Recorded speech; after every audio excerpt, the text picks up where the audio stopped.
Olá, seja muito bem-vindo, seja muito bem-vinda.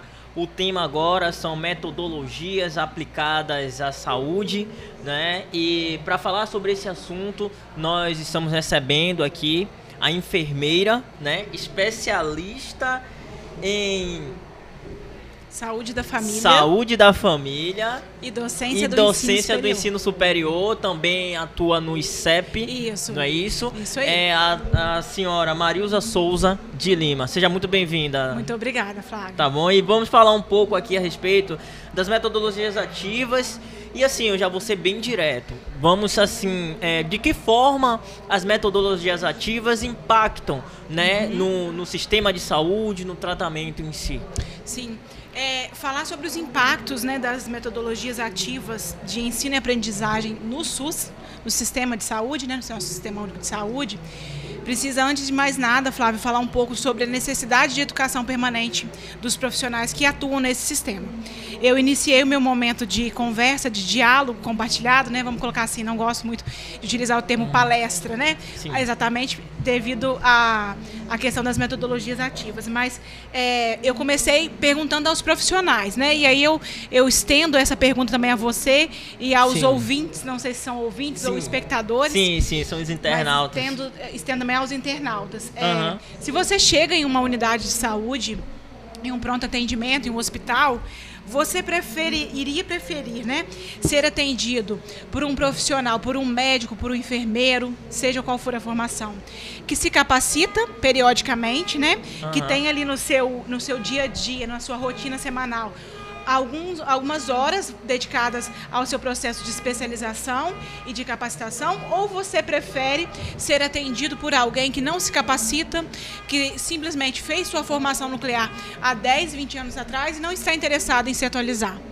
Eu já respondo essa pergunta, eu a faço, mas também já respondo, que eu acredito que a maior parte das pessoas queiram ser atendidas por profissionais que se atualizam, que entendem o que o circundam, né, as inovações e que se atualizam. Então, esse é um ponto crucial para a gente entender as metodologias ativas. A partir dessa necessidade de atualização e de aprendizagem desses profissionais, nós temos um grande desafio, que é capacitar esses profissionais. De que modo? De modo com que a gente envolva os avanços tecnológicos, né? E que a gente também consiga romper a grande barreira que é o interesse do profissional em aprender e as limitações desses profissionais por aprender. E isso, Flávio, vem de conteúdos que há muitos anos são entronizados em nós enquanto educandos, né? Nós somos fruto de uma educação didática muito fechada, muito enrijecida, né? Na qual a gente aprendíamos através de algumas regras que foram impostas. Então, nós não fomos acostumados a aprender de forma liberal, de forma mais a entender a sua necessidade, a minha necessidade e a necessidade do usuário. Nós tivemos um único método de aprendizagem que ele era voltado a todas as pessoas. Sim. E isso continua sendo uma barreira e um desafio para nós, enquanto educadores da área da saúde. Então, nós precisávamos pensar em algo que levasse o conhecimento a esses profissionais de forma permanente e conseguisse ultrapassar essas barreiras e limitações que eu te falei, que é a questão de formação, que é a questão do interesse e a questão da praticidade desses profissionais em formação. E aí, para isso, nós, enquanto ICEP, e eu, que sou uma docente da equipe multiprofissional do ICEP, nós trabalhamos diretamente com as metodologias de ensino ativas, que seriam nada mais do que colocar os indivíduos como protagonistas dos seus processos de ensino e aprendizagem. E fazer com que esses protagonistas, esses indivíduos, pensem e procurem se educar de acordo com a realidade vivida para ele no sistema. Então, o maior impacto que essas metodologias trazem para esse indivíduo é a avaliação dessa realidade, desse contexto que ele está inserido, a reflexão sobre essa realidade e a proposição de mudanças diante dessa realidade. Sim. Então, se eu tenho um indivíduo que estuda os problemas do SUS.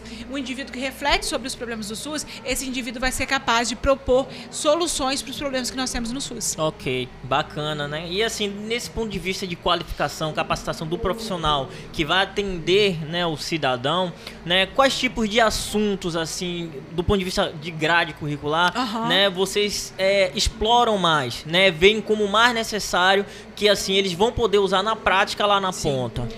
Os assuntos, nós enquanto instituto, né, Instituto de Ensino, Pesquisa, Inovação e Saúde, que é o ICEP, nós temos 3 ênfases de trabalho dentro das equipes multiprofissionais: saúde mental, saúde do idoso, reabilitação e reabilitação funcional.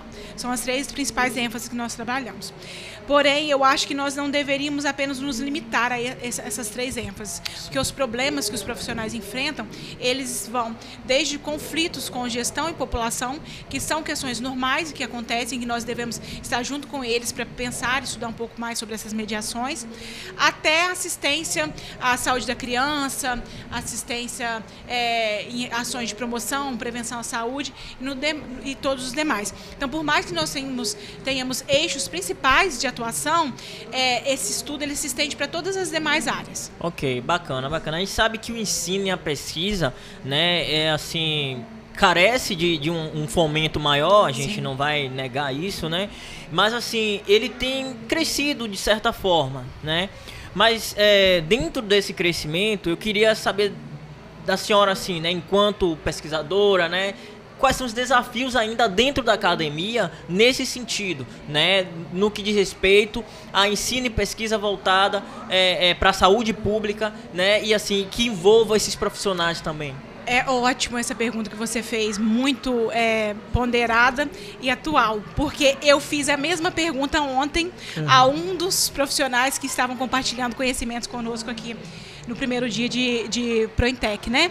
E aí ele me respondeu de uma forma que eu vou transmitir também essa resposta para você. Essa é uma pergunta de milhões, Flávio. E a gente busca a resposta para essa pergunta, e talvez quando a gente conseguir a resposta para essa pergunta, a gente vai estar conseguindo fechar esse ciclo. Mas, por enquanto, a gente tem uma direção, né? Que talvez um dos maiores desafios sejam estar assim, sensibilizando os gestores, a população e os profissionais para a necessidade dessa educação permanente. Né? E além, é claro, do fomento financeiro para esse tipo de pesquisa, né? Desse tipo de método, esse tipo de ensino, isso também é uma das barreiras, dos obstáculos que nós temos. Entendi. Hoje, como a senhora estava comentando desde o início, aí, existe uma certa barreira para que o profissional ele se qualifique. Sim. Né? Aí tem a questão, muitos profissionais da área da saúde, que é quando a gente fala assim, qualificação, ensino, pesquisa, as pessoas associam muito a pós-graduação, né, a mestrado, doutorado, e não é bem isso, não é? Não. E assim, como transmitir isso para aquele profissional de saúde lá, né, que atua na unidade básica, que é um enfermeiro, um técnico de enfermagem, qual o trabalho que você tem desenvolvido para sensibilizar? Mais uma vez, uma excelente pergunta. Eu finalizei o meu momento ali com a galera falando sobre isso, né? Também o ensino e pesquisa, ele é também, talvez principalmente, ele está voltado ao mestrado e ao doutorado, e em algumas universidades a gente vê esse tipo de ação sendo desenvolvida nos graduandos também.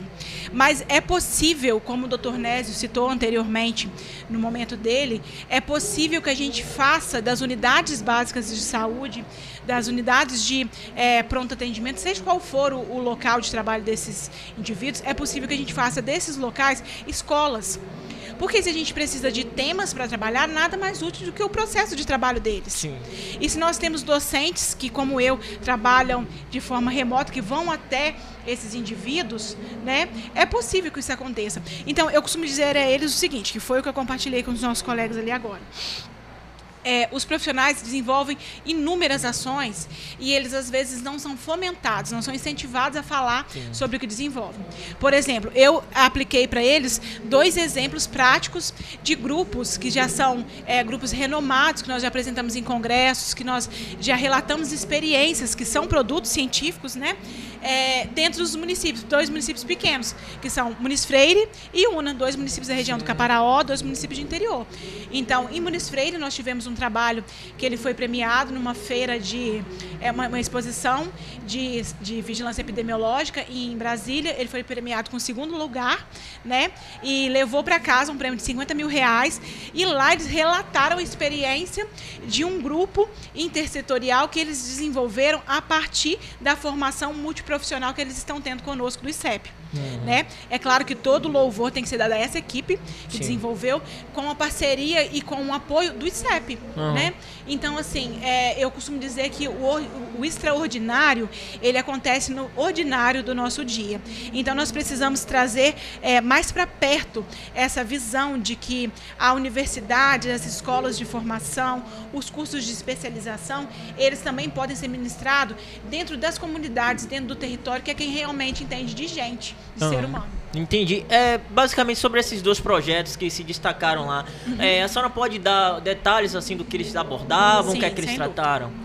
O primeiro projeto que eu gostaria de conversar com você, de te contar um pouquinho sobre ele, é o projeto Mais Saúde e Cidadania em Sua Comunidade, que acontece no município de Muniz Freire, desde 2021, quando eles começaram a pensar, né, diante da proposição da secretária municipal de saúde, Rita, eles começaram a pensar um pouco sobre a questão das famílias que residem em um local distante da sede desse município, porque Muniz Freire tem uma questão muito peculiar, que é um território muito extenso, e aí tem comunidades que ficam a 40 quilômetros da sede da cidade.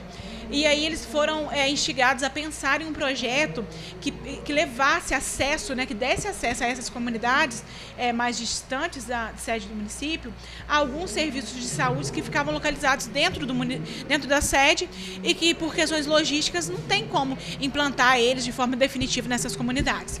E aí a equipe multiprofissional, né, de Muniz Freire começou a realizar visitas em famílias que são indicadas pela Estratégia de Saúde da Família, pelo PSF, o Postinho de Saúde.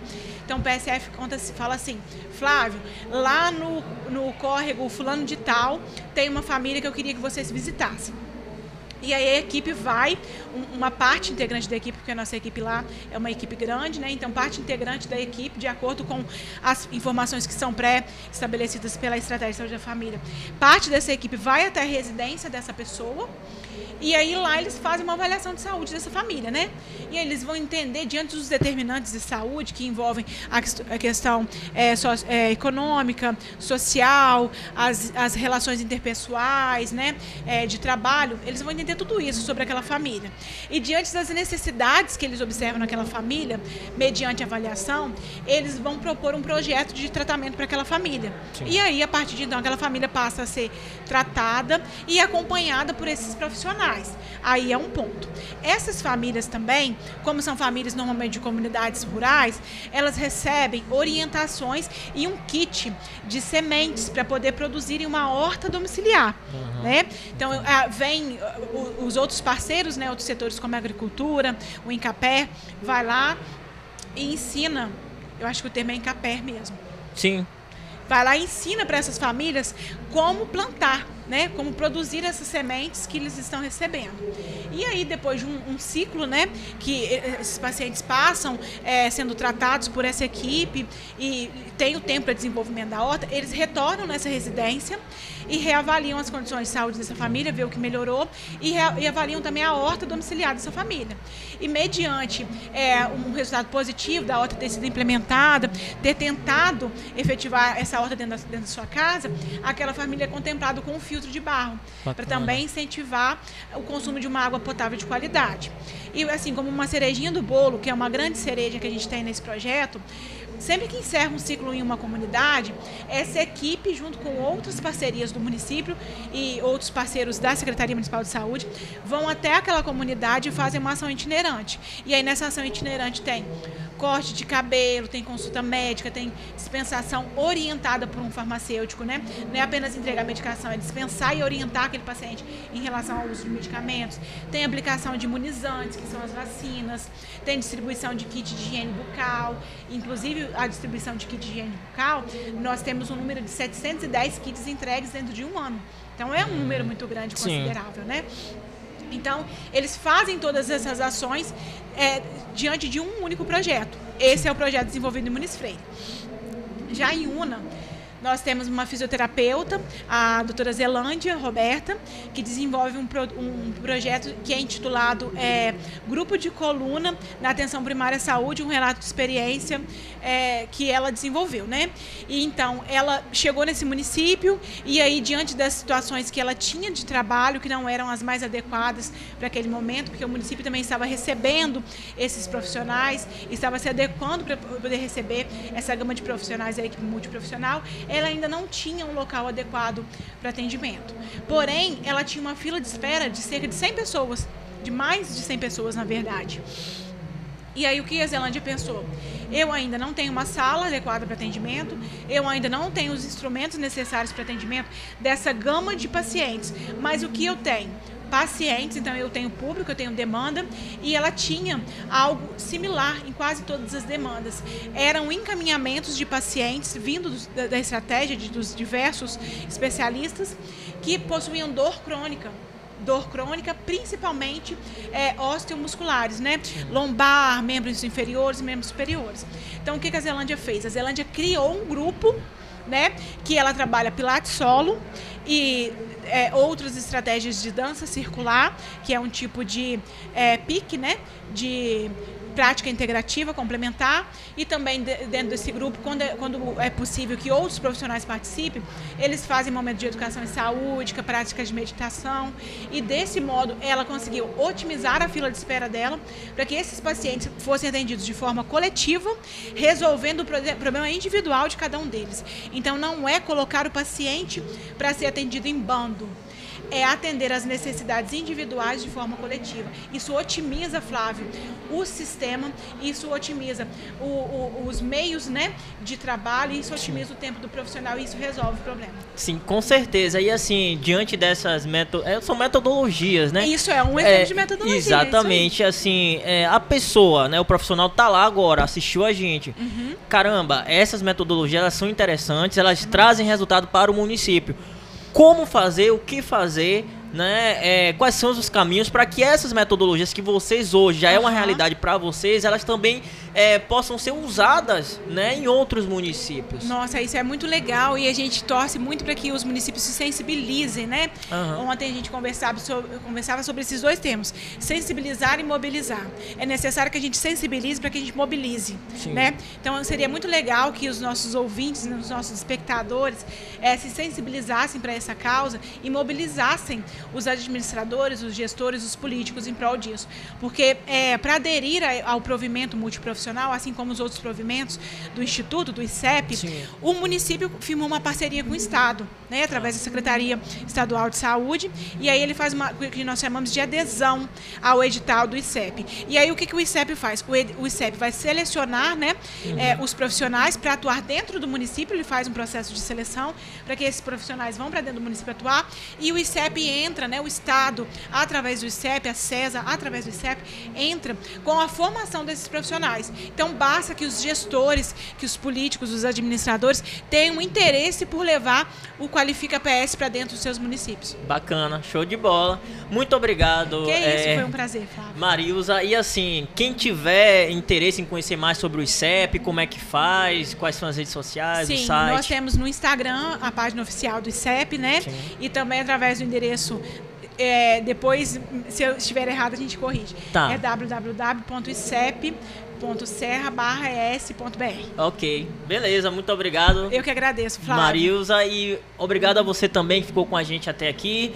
Lembrando que se você não é inscrito, inscreva-se em nosso canal, ativa o sininho para receber todas as nossas notificações. Um abraço e até a próxima.